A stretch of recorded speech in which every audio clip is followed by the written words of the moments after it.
Ok? Alors, rapidement, prendre en compte plus que deux variables, corrélation partielle, ça va aller, corrélation multiple. Donc ça, c'est pour aller un peu plus loin dans la corrélation.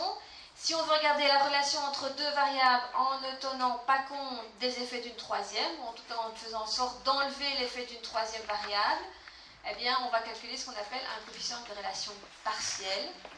Ou bien on peut aussi calculer la relation entre plus que deux variables en identifiant une variable. C'est moi? Allez, je vais juste regarder.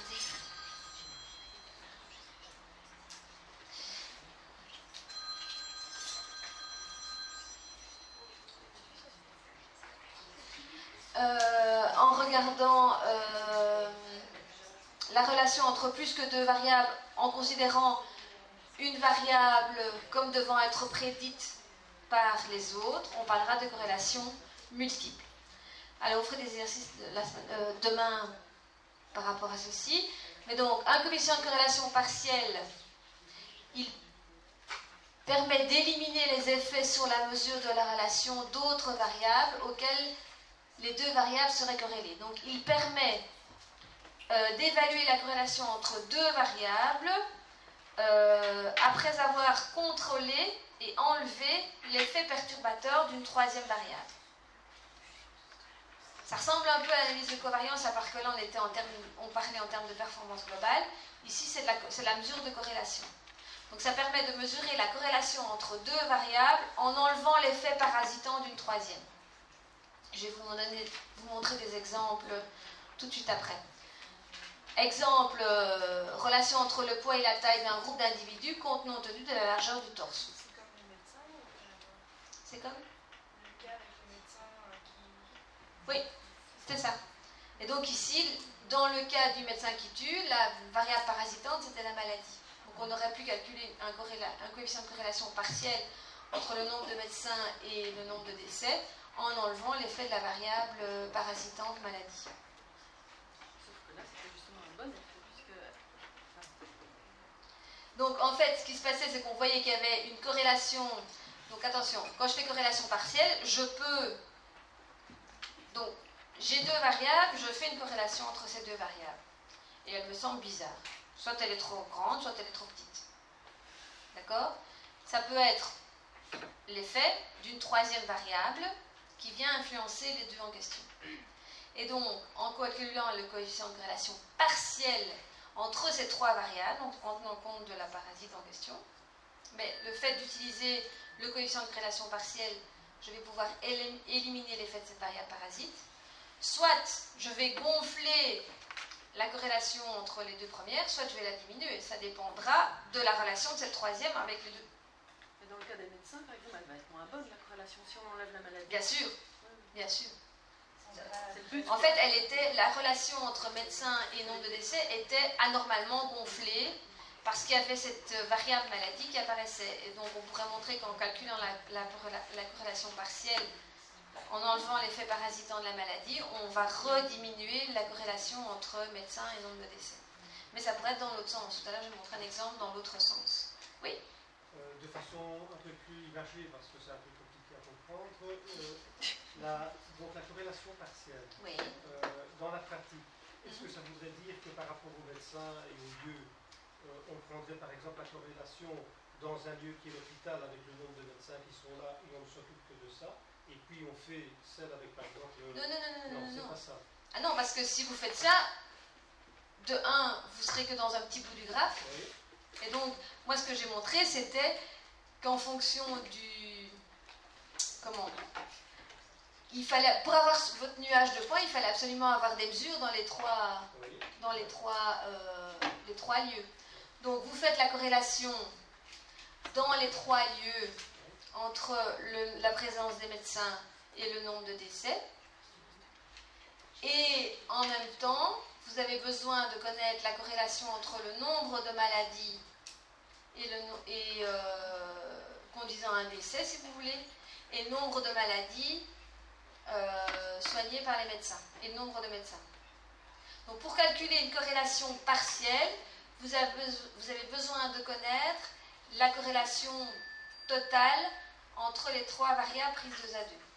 Donc pour pouvoir calculer la corrélation partielle entre médecin et nombre de décès en enlevant la variable maladie, vous devez connaître la corrélation entre médecin et nombre de décès, entre médecin et maladie, et entre nombre de décès et maladie. Mais je vais y arriver. Ça va? Et alors vous mettez tout ça dans la formule magique de la coefficient de la corrélation partielle, et vous obtenez un résultat qui est donc la corrélation entre médecin et nombre de décès en enlevant la variable parasite maladie. Je vais y arriver tout de suite. Juste que nous, on va toujours travailler avec 3 variables. Donc en fait, 2 variables et une variable parasite. On parlera alors de corrélation partielle du premier ordre, mais on pourrait travailler, il serait possible de calculer des corrélations partielles du nème ordre s'il y a plusieurs variables parasites que l'on veut enlever. Mais moi, je ne vais pas si loin que ça. Nous, on va juste travailler 2 variables et une parasite. Donc, corrélation partielle du premier ordre. C'est juste ce que j'ai indiqué là. Donc, pour calculer la corrélation partielle du premier ordre, vous avez donc 3 ensembles de données, des mesures en X, des mesures Y, des mesures Z. Exemple, le nombre de médecins, le nombre de décès, le nombre de maladies. Dans cette situation, vous pouvez calculer 3 types de corrélations totales. Corrélation entre X et Y, entre X et Z et entre Y et Z. Donc corrélation, je viens de le dire, entre médecin et nombre de décès, entre médecin et maladie, et entre nombre de décès et maladie. Ça va? Ces 3 coefficients de corrélation totale, vous les injectez dans la formule du coefficient de corrélation partielle. Ne regardez pas les autres, regardez celle-là seulement. Donc ça, c'est la corrélation partielle entre X et Y, point Z, c'est-à-dire entre X et Y, en enlevant l'effet de la variable parasite Z. Ça va? Alors si maintenant c'est Y qui est la parasitante, ben vous pouvez calculer le coefficient de corrélation entre X et Z en enlevant l'effet de la variable parasite Y. Et 3. Donc à chaque fois vous pouvez calculer 3 coefficients de corrélation partielle entre Y et Z en enlevant l'effet parasitant de X. Et donc vous voyez que dans le coefficient de corrélation partielle, ben, ce n'est rien d'autre qu'une certaine combinaison des 3 coefficients de corrélation totale. D'accord? Donc le coefficient de corrélation partielle entre X et Y en laissant Z constant, c'est en fait la corrélation totale entre X et Y, de laquelle vous allez enlever la corrélation totale entre X et Z et entre Y et Z. Attention, il faut d'abord faire le produit de ces deux-là et puis l'ôter de celui-là. Hein. Parce que j'ai déjà vu des étudiants qui faisaient RXY moins RXZ égale quelque chose fois RYZ. Non, mathématiquement, on fait d'abord les fois et puis on fait les moins. Divisé par une racine carrée, vous voyez, où interviennent de nouveau les coefficients de détermination, finalement, entre X et Z et entre Y et Z. Demain, on fera des exercices là-dessus. C'est la même chose pour les 3. Je voudrais juste vous montrer un exemple. Regardez, ici, ce sont 3 variables qui ont été mesurées. L'étude, donc la quantité d'études, le temps passé à étudier par des étudiants, l'examen de stats, la note qu'ils ont obtenue, et on a aussi une mesure du QI de chacun des sujets. Alors, qu'est-ce qu'on voit? En termes de coefficient de corrélation totale, on voit que la corrélation entre le temps passé à étudier et la note, elle est faible. Et c'est ça qui doit vous mettre la puce à l'oreille, c'est pas normal. Normalement, si on étudie, on réussit. D'accord? Ça veut dire qu'il y a quelque chose qui vient influencer cette relation-là. On voit que la relation entre le QI et la note, elle est bonne, ça semble logique. Et on voit aussi qu'il y a une anticorrélation, une corrélation négative entre études et QI. Ben, ceux qui ont des QI plus importants, ils étudient moins. Ça va? Ça semble logique aussi. Mais donc, situation-là a l'air bizarre. Et donc, on pourrait dire, mais tiens, si je calcule la corrélation partielle entre la note et l'étude, en enlevant l'effet parasitant du QI, est-ce que ça va me regonfler les choses? Et donc effectivement, si vous faites donc les valeurs que vous avez là, vous pouvez aller les injecter dans la formule que je viens de vous donner. Vous faites le petit calcul et vous allez voir que si vous faites la corrélation entre note et étude en enlevant la variable parasitante QI, ah bien pouf, vous avez une corrélation de 0,95. Donc là on montre bien qu'en fait il y avait effectivement le problème, c'est que tous mes sujets n'ont pas la même intelligence et que d'autres, il y en a qui étudient moins et qui réussissent quand même mieux. Et il y en a qui ont besoin de beaucoup étudier pour mieux réussir. Et donc ça parasitait la relation entre la note et le temps d'étude des étudiants. Et donc en enlevant l'effet parasitant de ce niveau d'intelligence différent entre les sujets, on voit qu'on regonfle la corrélation qui semble plus logique entre la note obtenue et le temps d'étude, le temps passé à l'étude. Alors on peut quand même faire la même chose entre les trois autres. Donc entre note et QI en enlevant l'effet parasitant étude, et on voit qu'on a 0,98, donc on a gonflé aussi. Et entre étude et QI en enlevant la note, et on voit qu'on a une forte anticorrélation.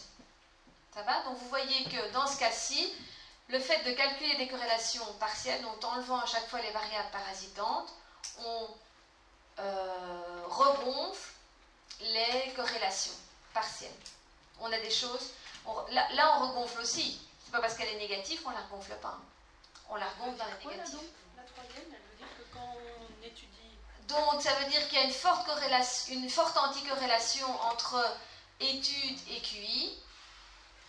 Ça veut dire quoi? Ça veut dire que les sujets qui ont une grande intelligence, ils n'ont pas besoin de beaucoup étudier pour réussir. Plus étudie, enfin, plus le sujet est intelligent, moins il étudie. Ça va? Ok? J'ai un autre exemple plus loin, où vous allez voir que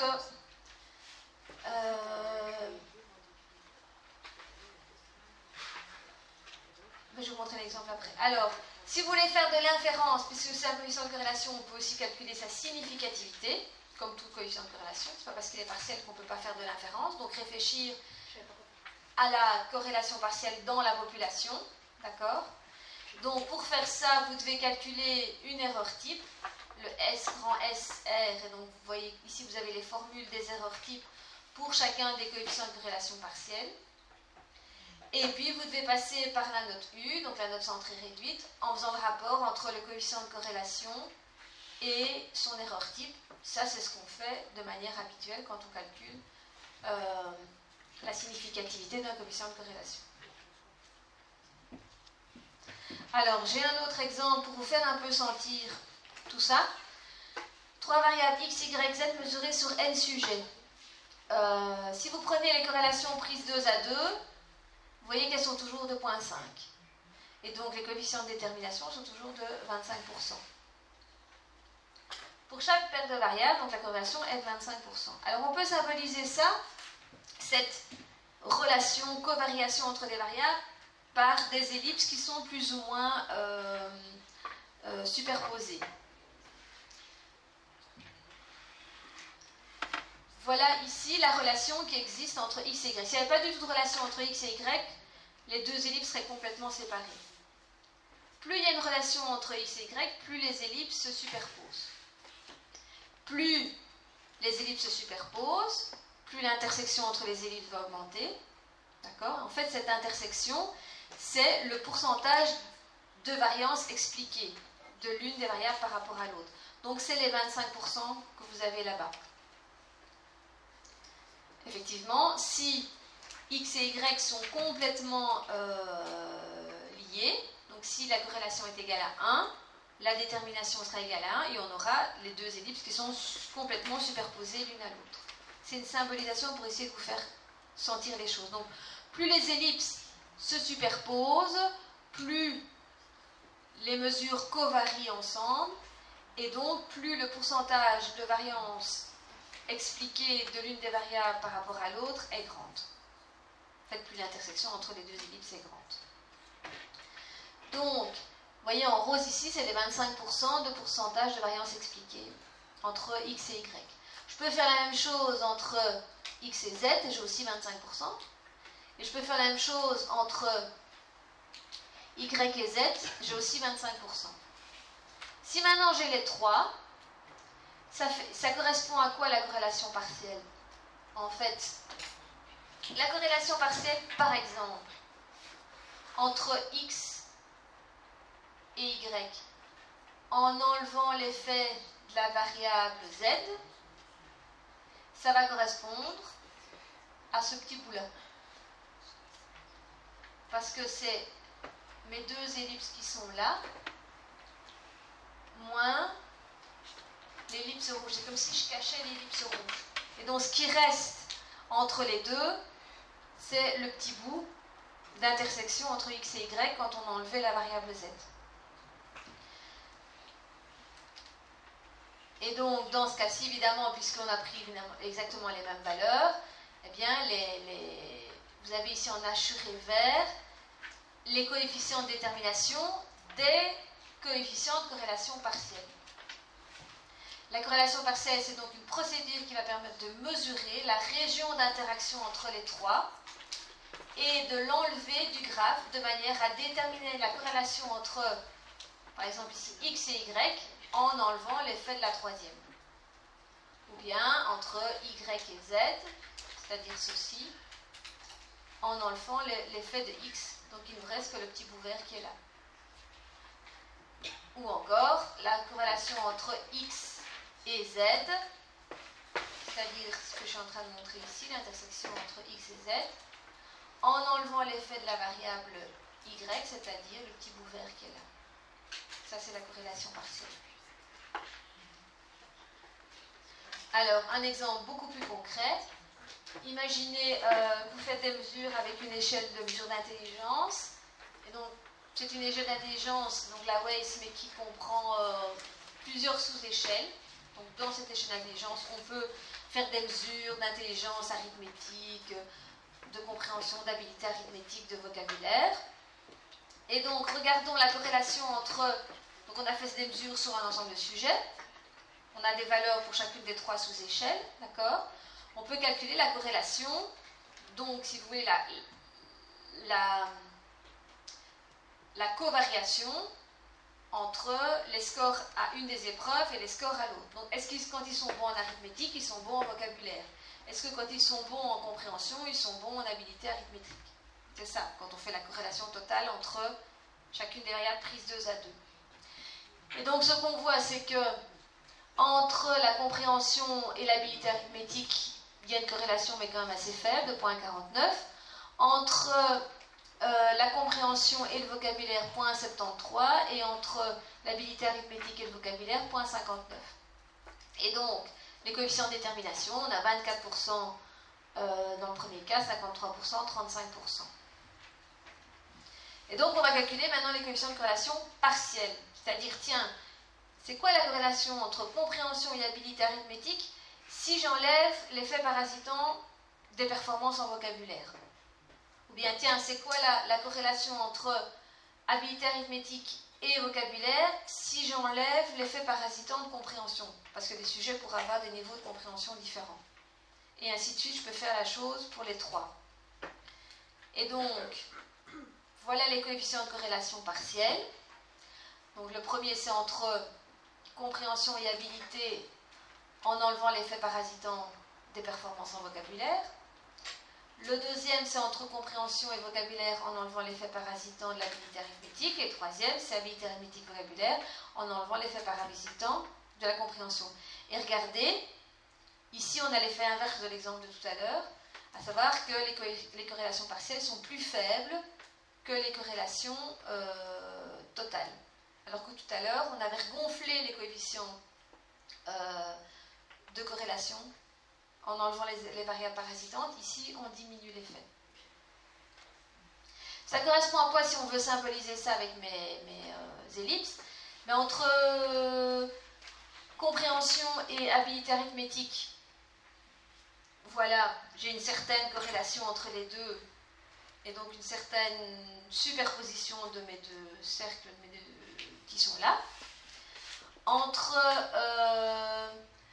compréhension et vocabulaire, voyez que le coefficient de corrélation est plus important. Le coefficient de détermination est plus important aussi, donc elles sont plus superposées l'une à l'autre. Ça va? Je suis en train de vous perdre, je le sens. Donc, je vous rappelle que l'intersection entre les deux cercles est proportionnelle, si vous voulez, représente le pourcentage de variance expliquée. Donc si le pourcentage de variance expliquée est faible, j'ai une petite intersection entre mes deux cercles. Si le pourcentage de variation est important, j'ai une plus grande intersection, donc j'ai mes ellipses qui se chevauchent plus. Donc voilà le cas de C et A. Si je prends maintenant C et V, ben vous voyez que c'est 53% alors que c'était 24% juste avant, donc j'ai une superposition plus importante entre mes deux cercles. Et si je prends entre A et V, ben c'est entre les deux, et donc j'ai par exemple cette superposition-là. Maintenant, mettons les 3. Vous voyez que si je mets les 3 et que je fais la corrélation partielle entre C et A en enlevant V, vous voyez qu'il me reste qu'un tout petit bout. D'accord? Donc, c'est le 0,1% qui est là, c'est le petit bout qui est ici. C'est entre C et A en enlevant V. Si je regarde entre C et V en enlevant A, c'est ce bout-là qui me reste. C'est assez grand quand même. Et si je prends entre A et V en enlevant C, c'est le bout qui est ici. D'accord? Donc ça vous permet d'avoir une certaine, en faisant les petits graphiques comme ça, d'avoir une certaine notion du fait que ce sera plus grand ou plus faible dans l'un ou l'autre des cas. Alors donc là, j'ai une diminution des corrélations partielles. Et ici, je vais reprendre l'exemple, mais c'est le même exemple que tout à l'heure, où on se posait, j'ai juste un peu changé l'énoncé, mais c'est le même principe que tout à l'heure avec QI, notes et temps d'études. Ici, c'est quantité d'efforts fournis par l'étudiant, note de l'étudiant et mesure du degré avec lequel le prof inspire la crainte. Et donc, vous voyez qu'il y a une corrélation faible entre la quantité d'efforts fournis et la note de l'étudiant. Ça, c'est pas normal. Normalement, plus on étudie, mieux on devrait réussir, mais parce qu'il y a une variable parasitante qui est la peur que l'étudiant a vis-à-vis du prof. Et donc, quand on enlève cet effet parasitant, quand on enlève la variable Z, vous voyez qu'on a bien gonflé la corrélation partielle.